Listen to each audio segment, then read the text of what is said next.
Okay, Assalamualaikum.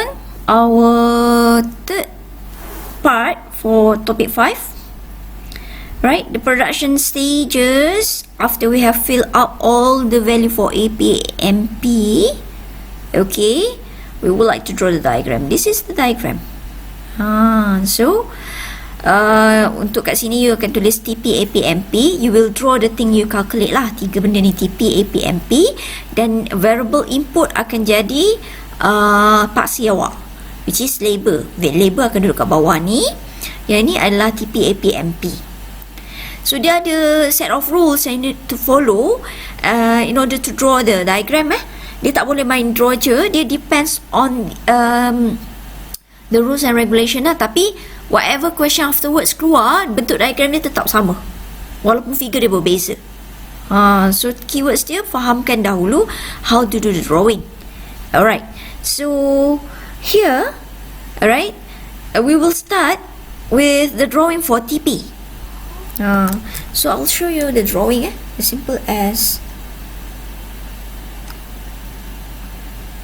okay,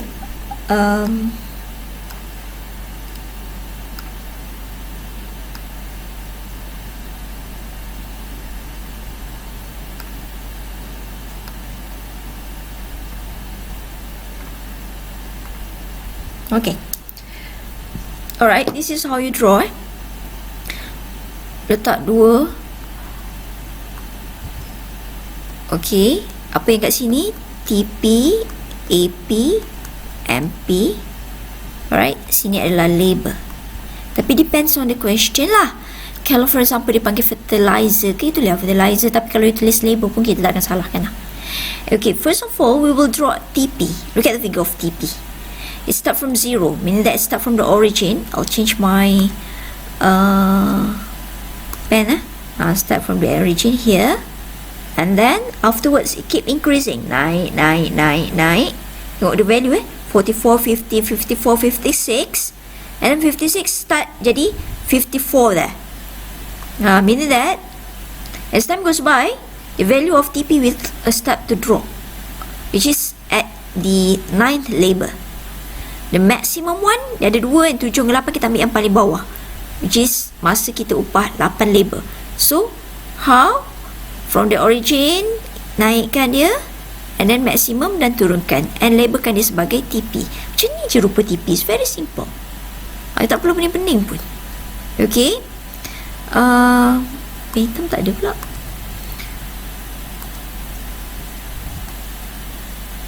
Saya ubah sikit. Okay, so here you akan dapat nilai TP paling tinggi adalah 56, and masa tu how many labor? Walaupun ada 2 56, kita ambil yang paling bawah, which is 8 labor.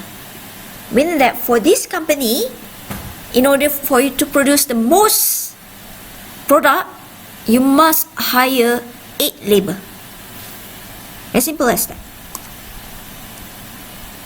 Hilang pula. Saya cuma nak betulkan sebab dia sengit. Tapi dah hilang dah. Sabar, sila bersabar dengan saya sekejap. Alright, I'm so sorry with that. Alright, so I'll draw again.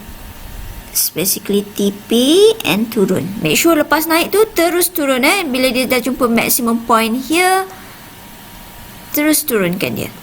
Jangan ada student buat naik bulat macam gitu kan. Maksudnya kat mana tah maksimum dia, bulat je, lepas tu baru tak turun. Tak boleh. Cannot be precise. Okay. And then this one, la ilaha illallah.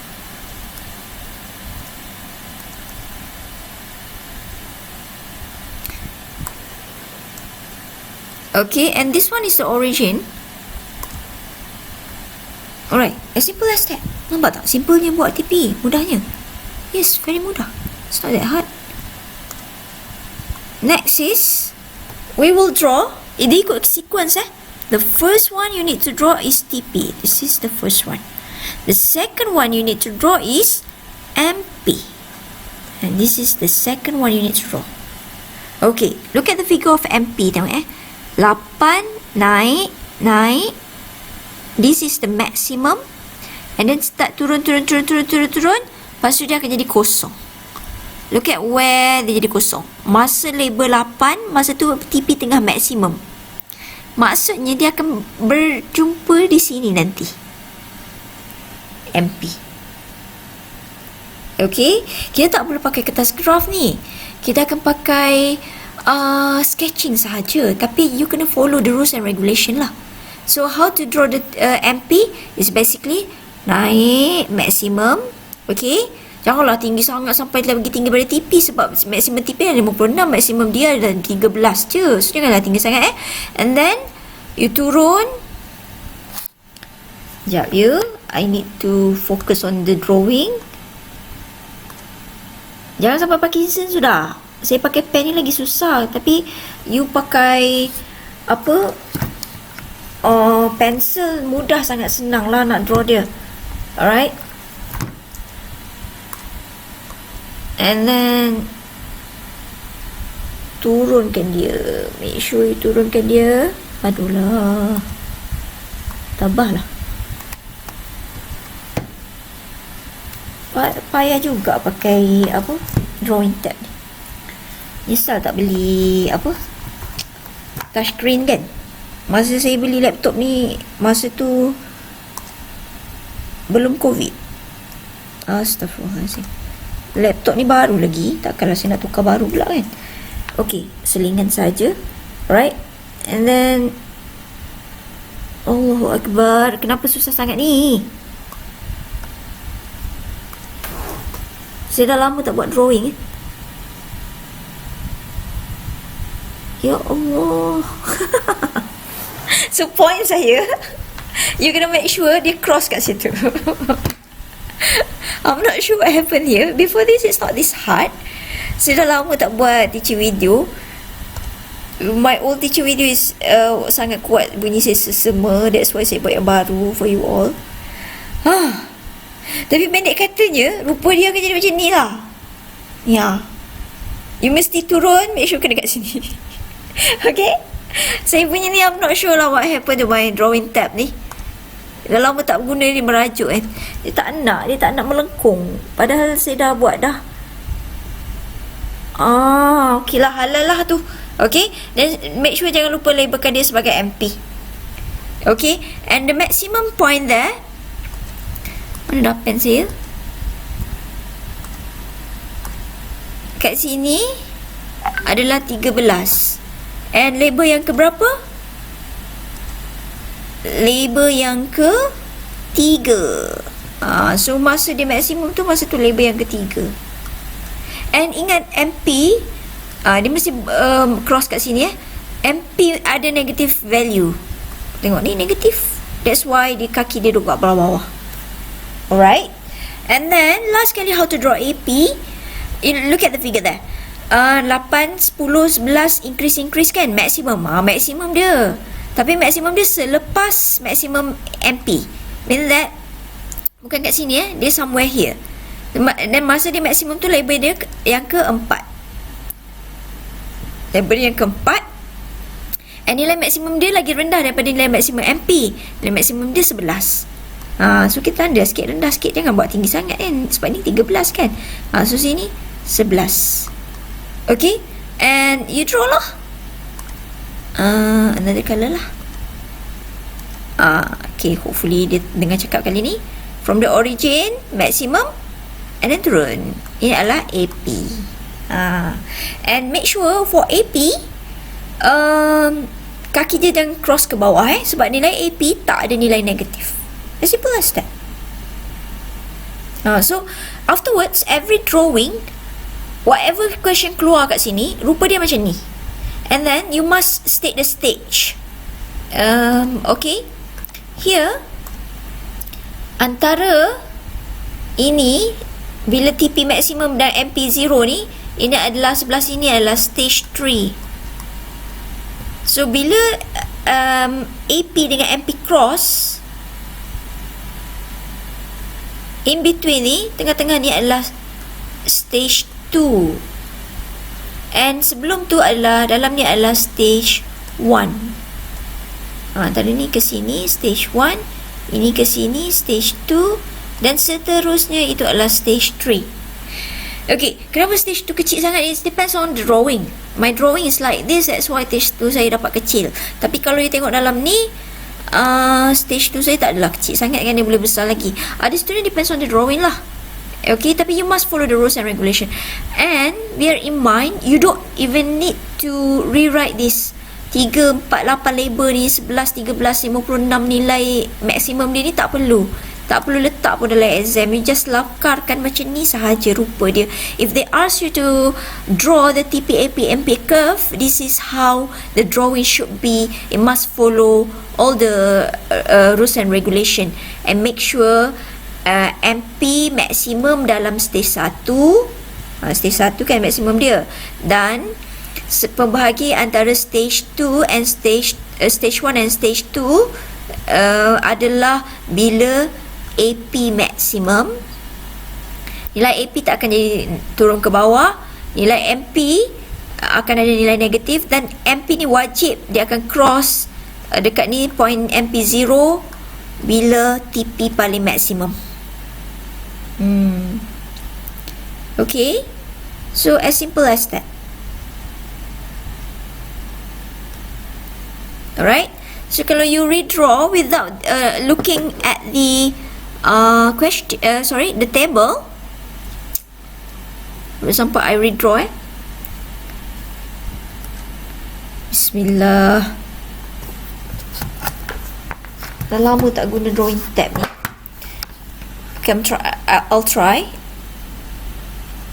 Okay.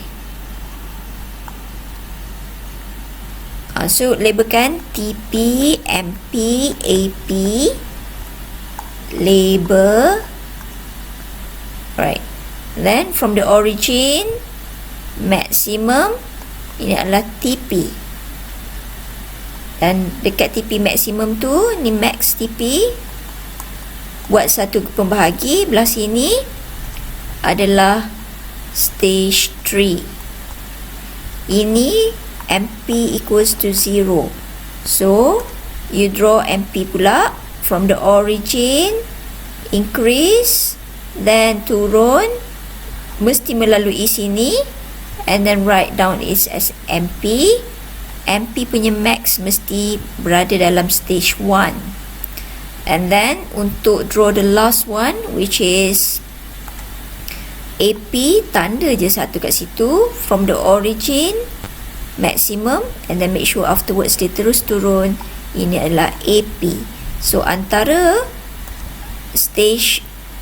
dekat AP dengan MP intersect, kat situ kita akan dapat satu lagi pembahagi. Dalam ni adalah stage 2, sebelah sini adalah stage 1. As simple as that. Okay, practice make perfect. Please try. Okay, draw. Because in the exam pun dia akan ada drawing to show the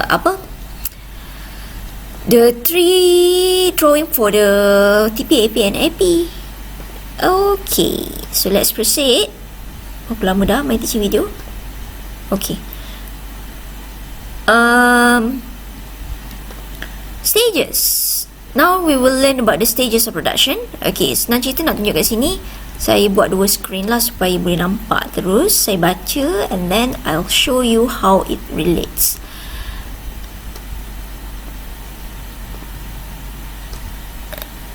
Okay, this is the explanation for the stages of production. It begins from point 0, inilah origin dia, to the intersection of AP, point of MP dan AP curve. Betul lah ni kan, kat sini intersection of AP dengan MP kan, from 0 until intersection point of AP dengan MP. Masa tu MP equals to 0. Sorry, tak, MP equals to 0 kat sini. Ni intersection of AP dengan MP here. Okay, so what happened in this stage 1 ni, in this stage there is a sharp increase in total product. Meaning that as time goes by, if we hire more labor, kan ni kosong kan, lepas tu hire 1, 2 and 3, because this one is sketching kan, sebab tu nampak tak berapa nak orang kata cantik kan, pembahagian skala tu, tapi kita ignore je lah sebab kita sketch, right? 0, 1, 2. Masa kita hire 1 labor, there will be a sharp increase in TP. Maksudnya penghasilan labor tersebut sangat tinggi. Okay, it's good lah for the company because kita tak sia-sia upah labor bayar gaji, tapi kita dapat outcome from hiring them. They will produce goods for us. Okay, each additional increase in labor unit will result in a greater increase in total product. Can production process, if you want to produce more output, which is total product to output lah, you must add more input, which is labor. So, meaning that seorang labor boleh hasilkan 20 barang, we upah seorang lagi, kita expect ada berganda barangan yang dihasil dalam company. So, itu yang kata, each additional labor unit will result in greater increase in TP. A rational producer will continue to produce goods at this stage as TP increase by increasing more labor. So it's good lah, meaning that you must not stop hiring labor at stage 1, because if you stop hiring at stage 1, you akan rugi sebab production capability of your company is much more. You boleh hire more worker lagi untuk got more production. Okay, let's go for stage 2. Stage 2 begins from the intersection point, okay, of MP dengan AP and ends until MP curve touches the x-axis. Okay, so mean that it start here is end when MP equals to 0, meaning that when TP is the maximum. So kecil je kat stage 2, tapi it depends on your drawing. Kalau your drawing line, stage 2 akan jadi lagi besar, dia tak akan sama besar. Okay, so AP curve is always higher than MP curve. Nampak tak dalam stage 2?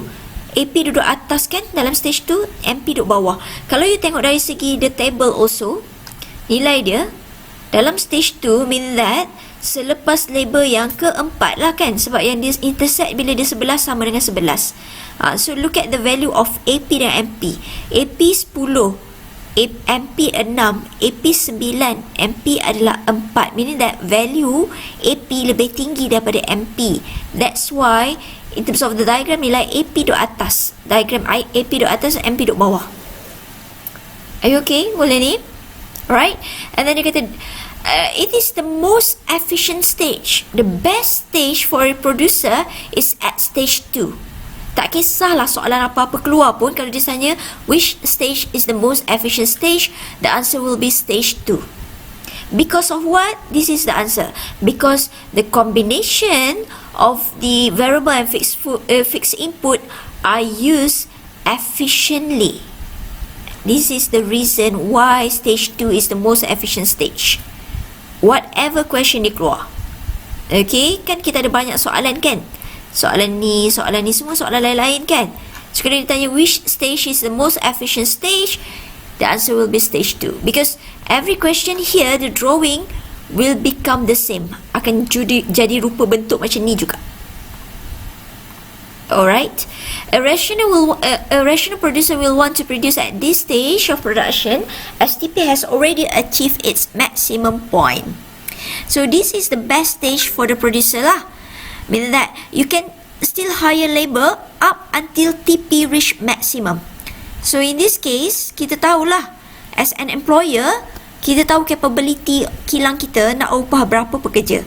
So berapa ramai pekerja yang you boleh upah, mestilah up until TP awak maximum. So meaning that you can hire 8 worker for your company. Depends on the size lah. Ada company besar sampai beribu hire workers. Tapi ini kita assume, for example, kedai jahit. For example, dia ada 8 je yang dia boleh hire maximum. And if they proceed, if he continues to produce beyond this stage, for example, dia hire pekerja yang ke-9, ke-10, labor yang ke-9, ke-10, what happen to the total product? Penghasilan company akan berkurang. Daripada 56 maksimum tu akan jadi 54 dan 50. What happened there? Meaning that you bayar gaji buta je. Dia masuk in the company, you pay them the same salary as you hired the labor before, but this worker did not produce anything for you. Instead, dia akan menyebabkan kerosakan. Meaning that penghasilan you berkurang jadi 2, negatif 2 ni. Nampak tak? Berkurang penghasilan dia. So it's not good. Because a company, dia ada limit tau, berapa ramai dia boleh hire. For example kan, saya syarikat, contohnya saya buat syarikat mesin jahit I ada 8 pot. Okey, 4 pot untuk potong kain, 4 pot untuk mesin jahit, untuk jahit baju. So kalau saya upah pekerja yang ke-9, dia tak ada pot untuk buat kerja. So apa dia buat? Dia akan pergi kat pekerja lain, dia akan cakap, oh saya nak belajar buat macam mana. Tapi kalau pekerja tu tak ada gangguan, dia boleh buat kerja dengan cemerlang kan, dia tak ada gangguan. Tapi bila masuk pekerja baru yang tiada pot untuk bekerja ni, what happen? Dia akan mengganggu orang lain dan konsentrasi dalam pekerjaan. Sebab itulah as time goes by, when the company is too big and they have hired more labor, inefficiency will occur. Jumlah penghasilan company akan berkurang sebab labor-labor tu dah start berkawan, dah start ada gangguan dah. Gangguan maksudnya dari segi yelah, kalau tak ada kawan-kawan datang bercakap, dia boleh buat kerja. Tapi sekarang ni sebab kawan-kawan datang bercakap, dia dah start berkenalan, yang tu buat gosip tu, yang tu sibuk cakap pasal kes COVID, orang meninggal sebab vaksin for example. So instead of buat kerja, dia sibuk berborak. Sebab tu efficiency berkurang. Okay, hopefully faham And for stage 3, it begins when MP equals to 0 and continue to decline thereafter. So senang cerita, you nak tahu stage 3 bila ATP start turun, bila MP dah negatif dah. Itulah bermula stage 3. Rational producers should not produce at this stage of production because increase in labor lead to a decline in total product, and the end apa yang berlaku pada kita sebagai majikan, kita akan rugi because kita akan hire labor dengan kerugian, kita bayar gaji tapi dia tidak mendatangkan manfaat pada kita. Okay, and last part adalah the law of diminishing marginal return. So this law state that as you hire more labor added to the land and to the other input yang fixed to, which is for example land ke capital ke, eventually marginal product will fall. Marginal product ni kan penghasilan setiap labor kan. Bila kita upah lagi ramai pekerja, marginal product akan turun. So you need to memorize this definition sebab dia selalu tanya dalam soalan. As more of variable input is used with other technology and input remaining fixed,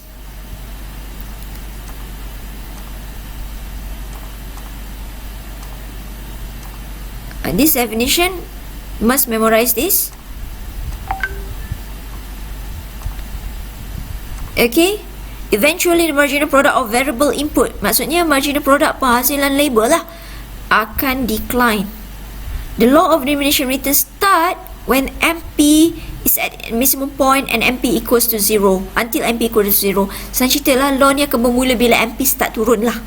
Senang awak nak tengok yang ni adalah bila you tengok the table. Look at the table Okay, saya buat besar supaya boleh nampak. Oh, besarnya. Okay. When we hire, marginal product kan penghasilan setiap labor kan. When we hire the first labor tu boleh hasilkan 8 barang. Bila kita hire second labor tu boleh hasilkan 12 barang. Bila kita hire 3 labor yang ketiga, dia boleh hasilkan 13 barang. Ini adalah total product ini marginal product, penghasilan setiap labor. Apa saya macam banyak conteng ni Okay, and then nampak tak, ini adalah bila marginal product maximum. Afterwards, when we hire the 5th labor, what happened to our marginal product? It start to decline. Inilah law tu start bermula bila marginal product start to decline. So kalau ditanya with which labor the law of diminishing return start, the 5th labor lah, bila marginal product start to decline. Macam saya kata tadi, okay, seorang 2, 3, kita upah seorang 2, 3, dia tak start berkawan lagi, dia efficient lagi. Bila start masuk dah 4, 5, 6 dah ramai, dia start berkawan dah start berpuak-puak dah. Dan bukan start berkawan je, mungkin ada yang bergaduh. Instead of buat kerja, dia sibuk bergaduh. So efficiency dia akan berkurang. Okay, itu adalah penyebab. So marginal product depends on the situation of surrounding juga. If for example, saya kalau saya pergi office, saya meet up with my office mate, saya akan lebih sibuk berborak sebab ada banyak benda nak catch up. Saya lama tak jumpa kan. Padahal kalau saya stay at home, I'm alone, anak kat pengasuh, husband go to work, I can focus and I can fully utilize my working hours to do all the job there. Nampak tak? Itu adalah contoh dia lah gangguan-gangguan yang berlaku. So for employer, marginal product punya information is good for us. Macam like I mentioned before, you can know which labor yang contribute the most to your company. You are supposed to sayang labor yang ketiga lah, because labor yang ketiga boleh hasilkan sampai 13 barang. So make sure kalau nak cut cost during the pandemic, do not lay off this worker. You akan rugi lah. Kalau kilang lain tahu dia ni pandai buat kerja, agaknya dia kena scout lah. Okay. So kalau you nak pecat siapa? If for example you dah hire sampai labor yang ke maximum, which is 8 kan. Labor ke 8 tu sebenarnya tidak menghasilkan apa-apa, dia bayar gaji buta je. Tapi dia tak rugi lagi. Maksudnya kalau you upah dia boleh jadi penghibur kawan-kawan. Tak rugilah. Sebab asalkan satu produk tak turun, you tak akan rugi.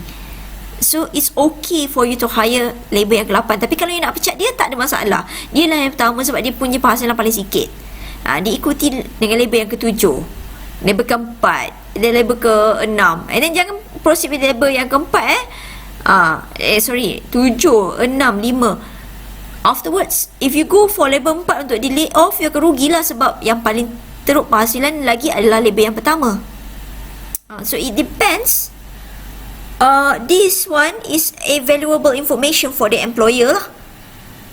Which worker yang you perlu hargai. Okay, so that's it. For production, as simple as that. You don't need to do much for that.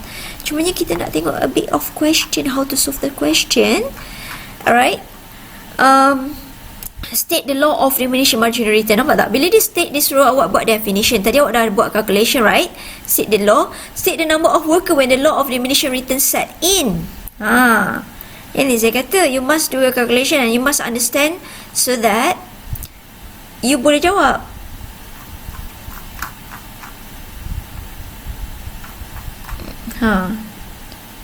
So this is the answer there. Nampak tak? Marginal product 100 naik lagi 180, naik lagi 150, 150, 180. And then kat sini baru dia start turun kan, 150. So dia start masa tu labor yang keberapa? Labor yang keempat. State the number of workers. Kenapa soalan saya tak sama ni? Oh, this is second question. So this one is second question. Look at second question ya. Tengok marginal product. 80 naik 120, naik 160, turun 140. Dah start turun. Labor yang keempat juga. So jawapan dia at the fourth workers lah, ataupun labor. Sama je sebab sebagai workers ni, sebab dalam soalan pakai workers. So you need to identify yang mana nak jadikan formula ni. Okay, going for question 1 again. Alright, state whether the economy is operating in the short run or long run. Saya dah bagi tahu kan, kalau calculation je confirm dia short run. Tapi you kena ada valid reason lah untuk justify. Kena justify macam mana? It is a short run. Why? Because nampak tak, mesin ni adalah nilai dia static. Maksudnya mesin ni adalah input yang fix. Input yang fix hanya wujud di short run. Jawapan dia short run because the existence of fixed input. Pun boleh habis, ataupun you boleh jawab macam ni, the existence of one fixed input and another one is variable input, which is labor. This is our 2 input. State the most efficient stage. Stage 1. Stage 2 is 1 marker. Dia suruh state je, tak perlu explain lah. And then dia kata sketch the total product, average product and marginal product curve in one diagram and indicate 3 stages of production. This is how you sketch. Nampak tak? Even though this is another type of question, still how you sketch is the same. Nampak tak? Dia mesti maksimum satu, buat satu stage, and then ini ada negatif, maksimum turun kat sini, point ni negatif, ini kosong, tandakan sikit dia maksimum dan dia turun. Okay, practice make perfect ya. Please try out the question. Okay, if you don't know us in the group WhatsApp, I will guide you. For example, soalan number 5 ni kan, dia nak range. Give the range of labor which when the following occurs. Increasing return to labor. Increasing return tu maksudnya MP tu positif, makin meningkat. So tengok nilai kotak MP kan, makin meningkat, naik. So semua ni tengah naik ni, ini adalah increasing return. Diminishing tu negatif, bukan negatif, decreasing, berkurangan. So tengoklah MP start berkurang, 8 turun pada 4, 7 turun pada 4, turun pada 0. So ini adalah decreasing ataupun diminishing return. Negative return bila MP start kosong. So apa ni? Negatif 2, negatif 5. So dia kata range of labor, maksudnya daripada labor ke berapa berlaku macam tu. So 6 ke 12 ni adalah labor yang pertama, ketiga. So yang ni decreasing return daripada label ke-4 sampai label yang ke-7. Negative return daripada label yang ke-8 ke label yang ke-9. Okay, I'm not sure why it's not working. Dah hang ke? Boleh tekan je. Agaknya dah pening lah nak pergi yang mana kan.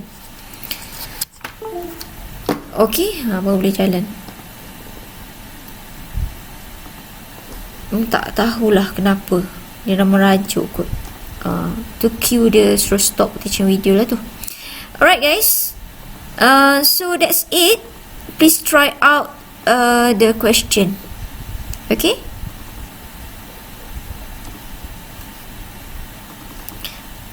I cannot stop the teaching video pula lah.